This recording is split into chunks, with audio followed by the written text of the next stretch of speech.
بالله من الشيطان الرجيم. بسم الله الرحمن الرحيم. ألف لام ميم.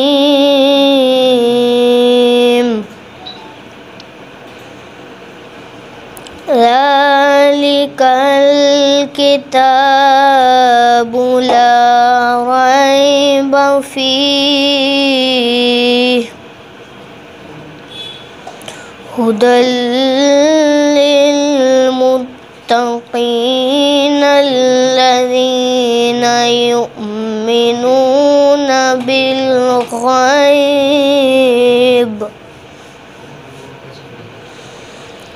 الذين يؤمنون بالغيب ويقيمون الصلاة ومما رزقناهم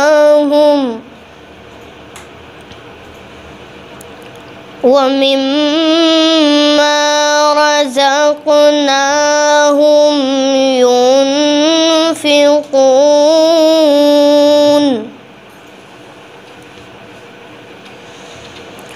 والذين يؤمنون بما أنزل إليك وما أنزل من قبلك وبالآخرة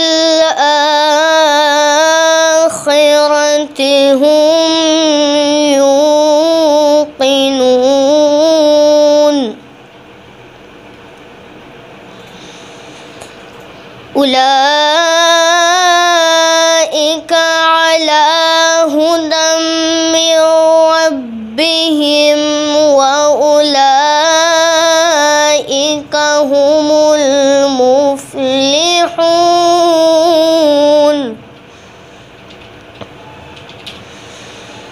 إن الذين كفروا سواء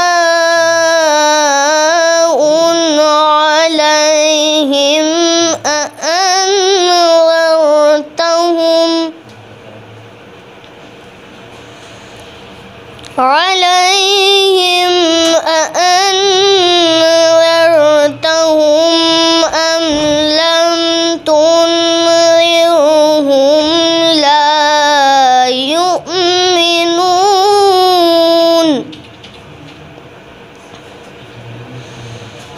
ختم الله على قلوبهم وعلى سمعهم وعلى أبصارهم غشاوة ولهم عذاب عظيم. ومن الناس من يقول آمنا بالله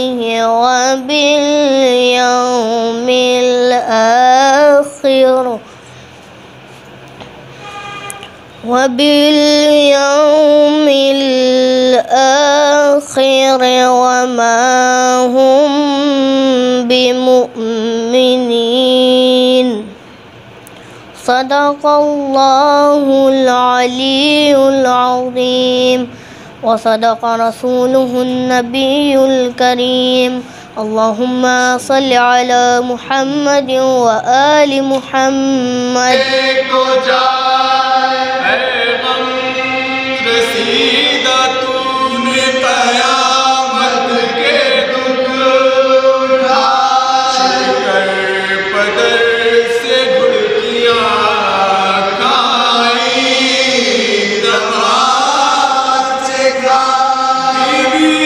رسان بندی تیری گردن میں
ومولى الثقلين جد الحسن والحسين أبي القاسم محمد وآله الطيبين الطاهرين المعصومين المظلومين.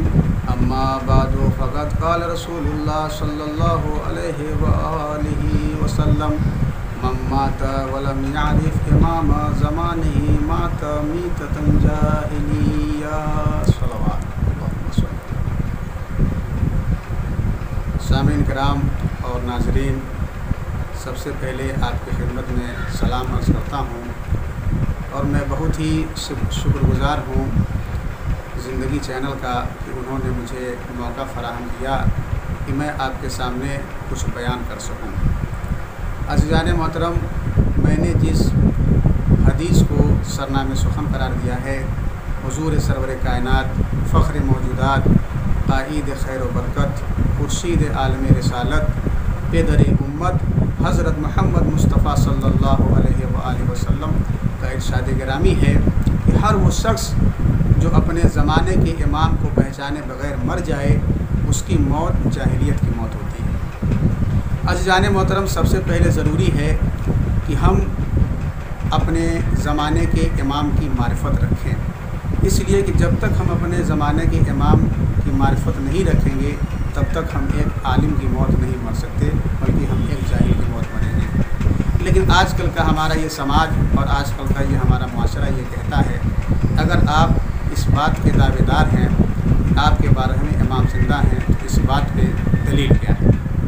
تو آج کی اس تقریر میں چند دلیلیں آپ کے اذہان عالیہ تک پہنچانا چاہتا ہوں، جس میں سے پہلی دلیل یہ ہے، اور یہ جو دلیلیں میں پیش کر رہا ہوں خاص طور سے جو ہے نوجوانوں کے لیے، بچوں کے لیے، کہ یہ دلیلیں وہ یاد رکھیں، اور جب بھی کوئی ان سے یہ پوچھے کہ آپ کے 12ویں امام زندہ ہیں، اس بات پہ دلیل کیا ہے.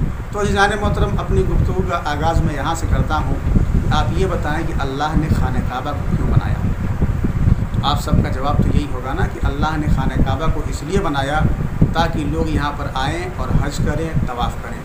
اب عزیزان محترم، میں بہت ہی معذرت کے ساتھ دستے ادب جوڑ کے پروردگار عالم سے اگر یہ دعا کروں، اے میرے معبود، مسلمان نماز بھی پڑھتے ہیں، روزہ بھی رکھتے ہیں، خمس بھی دیتے ہیں، زکوٰۃ بھی دیتے ہیں، تمام کے تمام عبادات میں وہ مصروف رہتے ہیں، تو ایسا کر کہ تو اس خانہ کعبہ کو اٹھا لے. تو آپ سب کا جواب تو یہی ہوگا نا کہ آپ ایسی بات کر رہے ہیں، پروردگار عالم خانہ کعبہ کو اٹھا ہی نہیں سکتا. کہا کیوں نہیں اٹھا سکتا؟ کہا اس لیے نہیں اٹھا سکتا کہ اس کے قرآن میں حکم حج موجود ہے، اور اس اللہ پہ یہ واجب ہے کہ جب تک اس کے قرآن میں حکم حج موجود ہے وہ خانہ کعبہ کو اس دنیا میں باقی رکھے. تو عزیزان محترم، اب میں امت مسلمہ کے درمیان یہ پیغام، یہ سندیش، یہ میسج جو ہے پہنچانا چاہتا ہوں کہ جس قرآن میں حکم حج موجود ہے تو اسی قرآن میں حکم مودت بھی تو موجود ہے کہ قل لا اسألکم علیہ اجرا الا المودۃ فی القربى. تو کیا جس اللہ پہ یہ واجب ہے کہ وہ خانہ کعبہ کو اس وقت تک دنیا میں باقی رکھے جب تک اس کے قرآن میں حکم حج موجود ہے، تو کیا اس اللہ پہ یہ واجب نہیں ہے کہ جب تک اس کے قرآن میں حکم مودت باقی ہے وہ کسی ایسے محمد کو دنیا میں باقی رکھے جس سے مودت کی جائے؟ عزیزان محترم، یہ جو ہے امام کے زندہ ہونے کی پہلی دلیل ہو گئی. اب عزیزان محترم، دوسری دلیل پیش کرتا ہوں، اور وہ دلیل حدیث قدسی کے ذریعے ہے. دیکھیے، جیسا کہ ہمارا سماج اور ہمارا معاشرہ اور جیسا کہ دنیا کے لوگ یہ جانتے ہیں کہ ہم لوگ کسی بھی چیز کا اہتمام اسی وقت تک کرتے ہیں کہ جب تک اس کی ضرورت ہے. مثال کے طور پہ اگر ہم جو ہے کوئی کاپی جو ہے لیتے ہیں کیا کرنے کے لیے؟ پڑھنے کے لیے. لیکن اگر جو ہماری پڑھائی پوری ہو جائے تو ہم کیا کرتے ہیں؟ کاپی اور کتابیں رکھ دیتے ہیں اور کیا کرتے ہیں؟ اس کو جو ہے الماریوں میں سجا دیتے ہیں. لیکن عزیزان محترم، پروردگار عالم حدیث قدسی میں کیا فرماتا ہے کہ انی ما خلقت السماء مبنیہ ولا ارض مدحیہ ولا قمر منیرا ولا شمس مضیہ ولا فلک یدور ولا بحر یجری ولا فلک یسری الا فی محبت ہؤلاء الخمسۃ الذین هم تحت الکسا. پروردگار عالم یہ فرماتا ہے کہ میں نے زمین کا فرش نہیں بچھایا مگر پنجتن کی محبت میں، میں نے آسمان کا سامیانہ نہیں بنایا